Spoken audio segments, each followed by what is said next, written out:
j'ai réfléchi il y a quelques jours à un film et ça tombe bien, ça marche bien. Il y a une scène, c'est un film que j'aime beaucoup qui date de 2003 qui s'appelle X-Men 2. Et la première scène est extrêmement réussie, enfin elle est très réussie d'un point de vue cinématographique, c'est l'intrusion d'un mutant qui s'appelle Nightcrawler, qui est une sorte de gargouille allemande avec une queue pointue, bleue, qui se téléporte pendant une visite de la Maison Blanche. Donc on le voit comme ça apparaître, disparaître. Et il se passe quelque chose qui est magnifique dans tous les films américains qui mettent en scène une attaque sur la Maison Blanche. Il y en avait encore un l'autre jour sur TF1 qui était vraiment raté, mais qui remettait en fait en scène cette scène qui est une des meilleures mises en scène de la démocratie américaine par elle-même. Quand la Maison Blanche est attaquée, le président n'a plus aucun pouvoir et passe sous la protection de son service de sécurité. C'est quelque chose qui a été dit et redit par les journalistes à l'époque où François Hollande faisait du scooter pour aller voir sa maîtresse, ou à l'époque où Macron veut parfois affirmer sa prééminence sur les services de sécurité. Le président français, vieil héritage peut-être de l'absolutisme, est supérieur à ses services de sécurité. Aux États-Unis, pour des raisons que je n'ai pas examinées en détail, mais je pense que c'est constitutionnel, ou en tout cas c'est normé. Le président ne décide pas de son corps, vraiment la personne sacrée du président n'est pas maître de son corps en cas d'intrusion.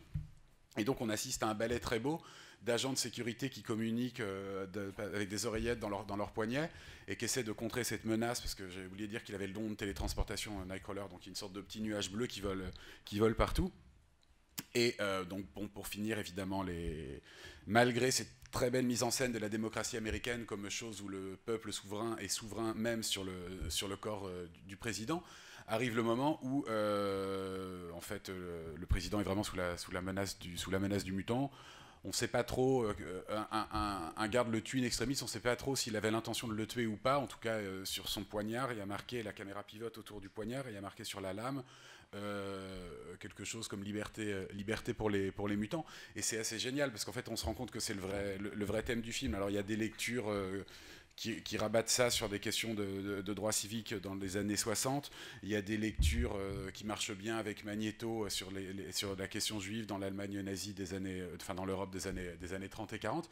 Mais en fait, plus généralement, on se rend compte que la démocratie américaine bute sur quelque chose qu'elle ne connaît pas et qui est de l'ordre. Alors, ça peut être de l'ordre du surhomme nietzschéen parce que c'est des mutants, ça peut être de l'ordre vraiment d'un changement d'épistémé foucaldien, c'est qu'il y a des hommes et puis il n'y a plus d'hommes, et puis arrive une sorte de nouvelle entité vivante, et soudain on se rend compte que la Constitution américaine n'est plus opérante parce qu'elle traite des hommes. Et donc c'est pour ça que la série des 2 ou 3 premiers X-Men est très bonne, c'est qu'en fait c'est quelles sont les décisions que va pouvoir prendre un pouvoir politique qui est censé protéger les humains quand il est challengé par une nouvelle espèce.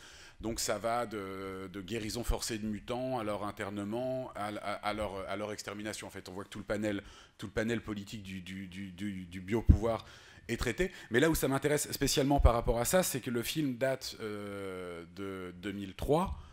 On connaît bien l'école pour surdoués du professeur Xavier, qui est un bâtiment gothique qui évoque évidemment Harvard, etc. Et vraiment les bâtiments au faux gothique un peu vespéral de la Ivy League. Et comment la chose est résolue? La chose est résolue parce que le professeur Xavier a le Cérébro, qui est une sorte d'énorme machine qui lui permet de voir en direct où sont les mutants, où sont les hommes, parce qu'en fait il a des pouvoirs psychiques, et donc il lit les âmes, et en plus il peut géolocaliser les hommes. Et en fait on se rend compte que là on est face à une constitution qui est supérieure à la constitution américaine, parce que la constitution américaine ne sait pas traiter des mutants, alors que la constitution du Cérébro, cette espèce de chambre démocratique absolue, essaie strictement traiter les mutants et les hommes. Donc on se dit qu'on est sur un triomphe de la démocratie, d'un truc. Et évidemment on est en 2003, et Facebook est créé un an plus tard, exactement dans le même type de décor à Harvard. Alors je sais pas, j'ai pas regardé avec précision, je pense que ça devait être dans un bâtiment moche, mais on voit qu'on est à peu près dans un cadre qui ressemble à l'école pour surdoués du professeur Xavier. Et Et on invente vraiment quelque chose de génial. Et Facebook, faut vraiment, si on se replonge dans la chose, enfin, l'histoire est très bête, hein, mais il y a une promesse de démocratie, etc. Et face à un énorme problème démocratique, on invente quelque chose qui serait de l'ordre de la gouvernance algorithmique. Et évidemment, toute la série X-Men va mettre en scène le moment où quelqu'un d'autre que le gentil professeur Xavier va pénétrer dans sa machine. Je me demande même si Magneto ne pénètre pas et va l'utiliser pour exterminer les mutants.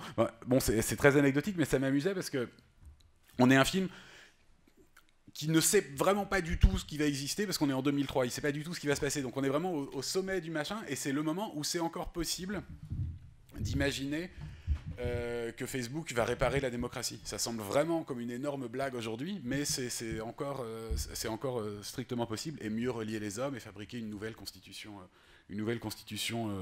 entre les choses. Merci. Ossine. Dans mon cas,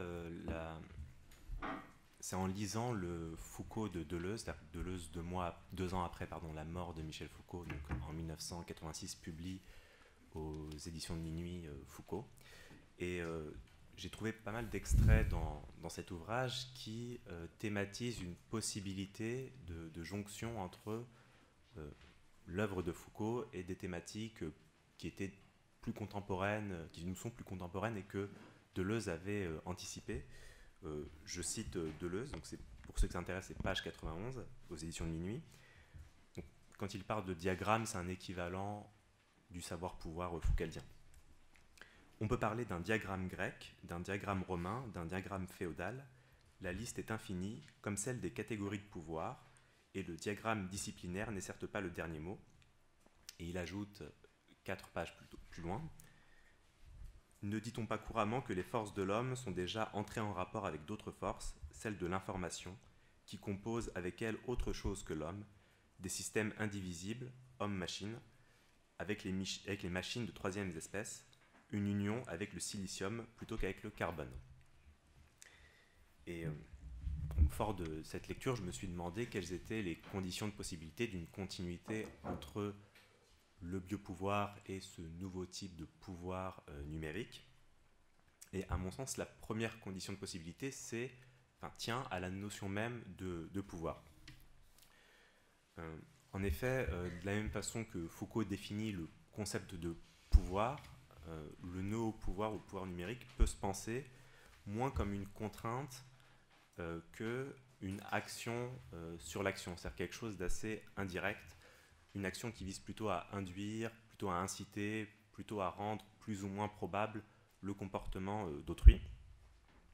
Ou pour le dire plus simplement, le pouvoir n'est pas essentiellement répressif, à telle enseigne que Foucault, dans Surveiller et punir, donc qui met en avant le pouvoir le plus répressif qui soit, c'est-à-dire le pouvoir carcéral, précise bien que le pouvoir n'est pas une hypostase, qu'il n'est pas une instance supérieure et localisée, mais plutôt une fonction diffuse dans l'espace social, qui trame gouvernant et gouverné inclus, je cite Foucault, prisonnier, malade, écolier, fou, ouvrier, soldat.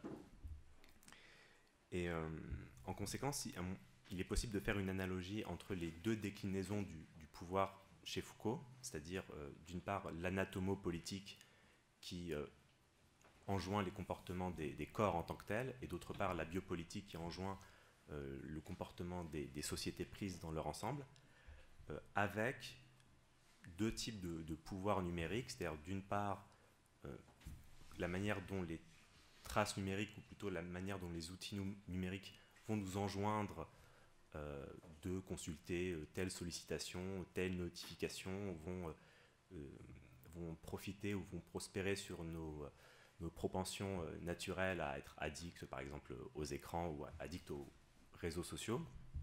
Donc ça pourrait être en un sens l'anatomopolitique. Et d'autre part la biopolitique, c'est-à-dire des incitations, mais on y reviendra peut-être si on aborde le Foucault des années 80, mais des incitations plutôt culturelles qui consistent à toujours réagir à ces sollicitations ou à être plus sensible aux productions culturelles des GAFA. Et ça, c'est pour la partie, je dirais, pouvoir. Et s'agissant du savoir en tant que tel, Foucault pense à un savoir qui est corrélé à un pouvoir et qui va légitimer le pouvoir politique. Et à mon sens, c'est moins les GAFA ou les BATX chinois qu'il faut cibler comme étant les véritables acteurs du pouvoir numérique que ce savoir-pouvoir. Et ce qui serait corrélé à ce pouvoir numérique, ce serait, à mon sens, ce qu'on pourrait appeler le cognitivisme, ou les NBIC pour nanotechnologie, biotechnologie, informatique et sciences cognitives, qui, depuis, à mon sens, les années 80, et je pense que l'opus magnum de ce courant de pensée, c'est L'homme neuronal de Jean-Pierre Changeux qui paraît en 1983, ce courant cognitiviste permet de fonder à la fois le pouvoir numérique et à la fois moralement et scientifiquement, parce qu'il tend à une sorte de réduction de l'homme ou de l'esprit à de la matière. C'est-à-dire, pour le résumer en des propos très simples, voire simplistes, qu'est-ce que c'est que l'esprit humain, in fine, c'est une vie, c'est un organe vivant. Qu'est-ce que c'est qu'un organe vivant? In fine, c'est un réseau de neurones, c'est un réseau de matière. Et donc, par cette double réduction, on peut définir l'homme comme un animal comme les autres, et in fine comme de la matière. Et ajouter un implant cérébral à un cerveau, un encéphale, n'est pas problématique dans la mesure où c'est ajouter de la matière à de la matière. Et pour paraphraser certains philosophes libertins du XVIIIe siècle, on pourrait dire que de la même façon que le foie sécrète de la bile, le cerveau sécrète de la pensée. Alors, de là, à mon sens, deux conséquences découlent de ce nouveau pouvoir numérique. D'une part, un nouveau pouvoir de forme 1 qui, en un sens, maîtriserait les formes algorithmiques, structurerait les formes algorithmiques, structurerait la donnée pour l'informer, et pour en retour nous informer sur nos propres comportements. Donc ça créerait une sorte de cercle, si on est transhumaniste, plutôt vertueux, c'est-à-dire qu'on aurait toujours un retour d'expérience qui nous permettrait de nous améliorer indéfiniment, ou un cercle vicieux si on est plutôt, je dirais pas technophobe, mais disons suspicieux à l'égard de ce pouvoir numérique. Et d'autre part, Aurélien y faisait référence au tout début, peut-être on pourrait voir dans ce nouveau pouvoir une sorte de réduction du monde extérieur à l'exécution d'un programme, ou à ce qu'on appellerait aujourd'hui plus trivialement une réalité virtuelle. Je pense par exemple au philosophe Berkeley qui, à travers son personnage conceptuel de Philonous, pense un Dieu qui assurerait la coordination de nos perceptions qui elle-même ne renverrait à aucune réalité matérielle. Et de la même façon, Leibniz développe cette informatique divine, et Kant le critiquera en disant, lui, qu'il a une conception noologique du monde. Donc à mon sens, c'est ces deux types de pouvoirs que Foucault permet de penser, un nouveau pouvoir ou un pouvoir numérique minimal, structurer les données et nous enjoindre à certains comportements, et un nouveau pouvoir maximal, c'est-à-dire une sorte de gamification de la vie sociale, où le monde extérieur serait réduit à une pure réalité virtuelle. Merci.